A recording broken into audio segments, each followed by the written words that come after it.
Fala, galera do YouTube! Então, gente, continuando a nossa playlist sobre estatística, vendo os conceitos básicos da estatística, vamos falar agora neste vídeo sobre tabelas de frequência, ok? Mas antes de começar o vídeo, senta logo o dedão no like, para você não esquecer. Senta o dedão no like. E você que ainda não é inscrito no canal, se inscreva para dar uma força para o canal crescer. Afinal de contas, essas aulas são de graça e são feitas para você. Então vem comigo aqui aprender estatística. Então nosso quarto conceito básico da estatística são as tabelas de frequência. O que são tabelas de frequência? São tabelas que organizam e resumem um conjunto de dados, né? O conjunto de dados coletados em uma pesquisa, né? Em uma tabela de frequência, geralmente constam 3 frequências, né? Frequência absoluta, frequência relativa e frequência percentual, ok? Essas tabelas são muito úteis para resumir os dados coletados na pesquisa. Vocês vão ver. Então, primeiro vamos saber a diferença entre as frequências. A frequência absoluta, representada por F maiúsculo A minúsculo, corresponde ao número de vezes que cada valor da variável aparece nos dados obtidos. Por exemplo, para a gente fazer uma tabela de frequência na minha turma lá no ensino médio, aqui na cidade de Santa Helena, Maranhão, eu entrevistei os alunos de uma determinada sala do 3º ano. E aí eu obtive as seguintes respostas. Eu fiz essa pergunta para eles. Qual é o seu time do coração? E eu obtive as seguintes respostas. Sampaio Correia, Motoclube, Maranhão, ou MAC, né, conhecido como MAC, Flamengo e Corinthians. Vocês devem estar estranhando esses 3 aqui de cima, mas esses 3 times de cima são os times principais do nosso estado, o estado do Maranhão, né? Então ele tinha que estar aqui presente, né? Afinal de contas, nós somos maranhenses, torcemos pelos nossos times do Maranhão, não é isso? Então, olha só, isso aqui é a frequência absoluta, né? É a quantidade de respostas que eu obtive para cada um desses times. Por exemplo, eu entrevistei 30 alunos nessa turma do 3º ano. Desses 30 alunos, 13 responderam que torce seu time do coração é o Sampaio Correia. Então, anotei aqui 13, a frequência absoluta do Sampaio Correia, 13. Para o Motoclube, 4 pessoas, 4 dos alunos disseram que torcem para o Motoclube. Anotei aqui, ó, a frequência absoluta do Moto, 4. Para o Maranhão Atlético Clube, né, o MAC, 3 pessoas responderam que torcem para o Maranhão. É o seu time do coração. Então, 3 é a frequência absoluta do Maranhão.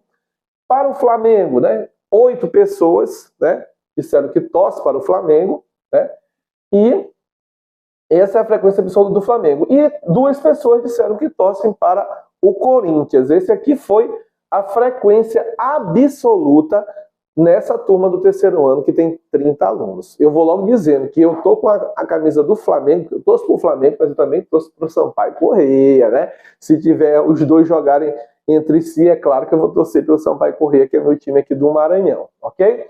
Então, isso é a frequência absoluta, é a quantidade de vezes que cada resposta teve, né? O Sampaio Correia teve 13, Motoclube 4, Maranhão 3, Flamengo 8 e Corinthians 2, frequência absoluta.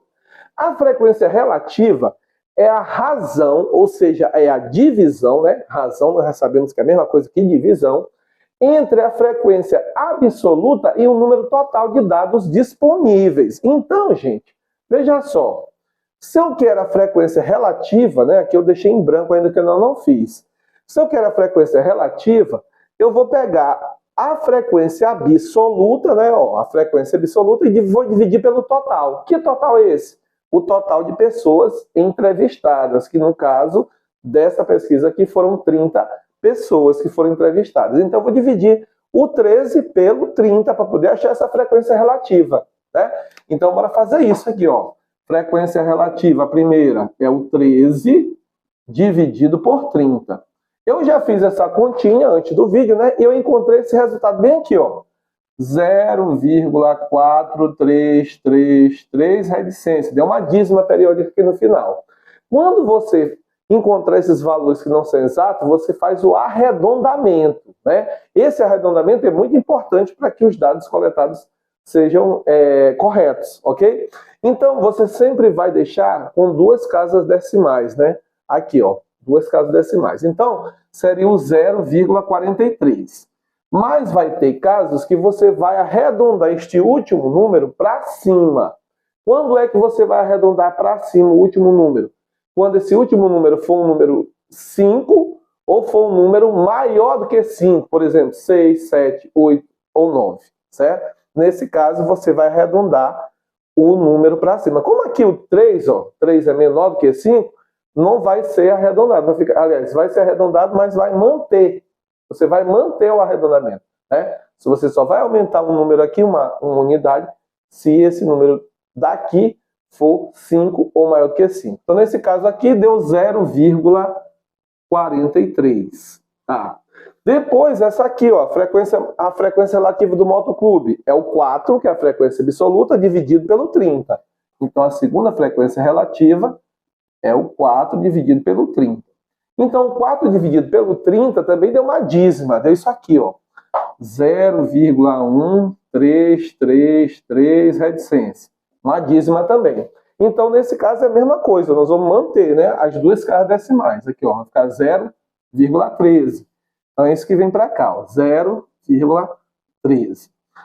Aí eu fiz aqui, ó, a do Maranhão. Do Maranhão é o 3, né, que é a frequência absoluta do Maranhão é 3. Eu vou dividir por 30. Sempre pegando a absoluta e dividindo por 30. 13 por 30, 4 por 30 e 3 por 30. Então, 3 dividido por 30, já fez a continha, deu 0,1. Isso aqui deu exato, né? Deu 0,1. Então, coloca aqui, 0,1.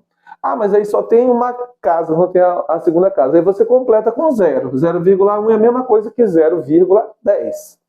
Pronto. Agora é o do Flamengo. Do Flamengo foi 8, né? 8 dividido por 30. Então, a frequência relativa do Flamengo é 8 por 30. Quando eu fiz essa conta, 8 dividido por 30, eu encontrei esse resultado aqui, ó, 0,26, aqui, ó, 666 reticência. Uma dízima também, só que aqui tem uma diferença. Veja que aqui, ó, se eu manter aqui as duas primeiras casas, o que é que vai acontecer? O último número aqui é 6, né? E depois fica o 6 se repetindo. Então, esse número que está aqui depois do 6, ele é um número maior do que 5. Então, se ele é maior do que 5, ele vai arredondar o seu antecessor uma unidade para cima. Então, ele vai arredondar esse 6 que está aqui, vai virar 7. Então, vai dar o quê? 0,27. Em vez de você colocar 0,26, você coloca 0,27. Foi arredondado para cima, né? Tá, e o último é o do Corinthians, que é 2. A frequência absoluta, 2 dividido por 30. Vamos fazer a continha aqui, ó. Faz a continha aí, que eu faço aqui. Eu já fiz aqui, encontrei esse resultado bem aqui, ó.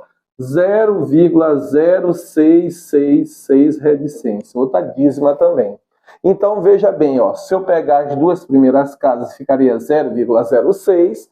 Mas como esse número aqui que vem depois do 6 é o próprio 6 e é maior do que 5, então ele vai arredondar o número antecessor uma unidade para cima. Então, em vez de ficar 0,06, vai ficar o quê?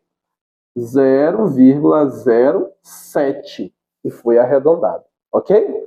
Pronto, aí encontrei a frequência relativa de cada um, tá? Frequência relativa de cada um foi isso aí, ok? Tá, agora, veja bem, para essa frequência relativa estarem corretas, você tem como tirar a prova. Você tem que somar todas elas e o resultado dessa soma tem que ser igual a 1. Certo? Tem que ser igual a 1. Então, bora ver se está certo. 3 mais 3, 6. 6 mais 7, 13. 13 mais 7, 20. Bota o 0 e vai 2. 2 mais 4, 6. 6 mais 1, 7. 7 mais 1, 8. 8 mais 2, 10. Bota o 0 e vai 1. 1 mais 0, 1. Pronto, botou a vírgula, deu 1. Então, isso quer dizer que está correto. Se você colocar esses números aqui e a soma não der 1, então é porque tem algum número que está errado. Um ou mais números estão errados. E geralmente, quando dá errado essa soma, é porque você não fez o arredondamento, né? Quando você não faz o arredondamento, aí não vai dar 1 exato, né? Então, por isso que é necessário fazer o arredondamento, ok? Tá, agora só falta a frequência percentual. O que é a frequência percentual? Tá aqui, ó. É a frequência relativa na forma de porcentagem. É só você botar essa relativa na forma de porcentagem. Como é que você faz isso? Ou seja, você vai multiplicar a frequência relativa por 100. É só isso, ó. Frequência percentual é a frequência relativa vezes 100. Então, por exemplo, que é a frequência percentual de 0,43? Vai ser o quê? Vai ser o 0,43 vezes 100. Né? Se você multiplicar por 100, isso aqui é só correr a vírgula 2 casas para a direita. Então vai dar o quê? Vai dar 43. Então a frequência percentual aqui é 43%. Né? A frequência percentual de 0,13, você pega o 0,13 e multiplica por 100. Então frequência percentual é 0,13 vezes 100. Se você multiplicar por 100, vai dar quanto? Vai dar 13. Então, 13% é a frequência percentual. 0,1 vezes 100, você já sabe que vai dar 10, né? Então, 10%. 0,27 vezes 100 vai dar 27%. E 0,07 vezes 100 vai dar o quê? 7%. E essa somatória aqui, ó, como essa aqui tem que dar 1, essa daqui tem que dar 100%. E aí você soma, se você somar, você vai observar que vai dar 100, ó. 43 mais 13 dá 56, mais 10, 66, mais 7, 73, mais 27, 100%. E tem que dar certinho, ok? Sempre vai dar 1 aqui, sempre vai dar 100 aqui. O que muda é a absoluta, que vai depender da quantidade de pessoas que você entrevistou. Mas isso aqui tem que ser sempre 1, e isso aqui tem que ser sempre 100%, porque a matemática é linda, meu povo. Deixa o like. Não se esqueça de se inscrever no canal e deixar o like. Deixa o like, deixa o like. A matemática é linda. Deixa o like, a matemática é linda.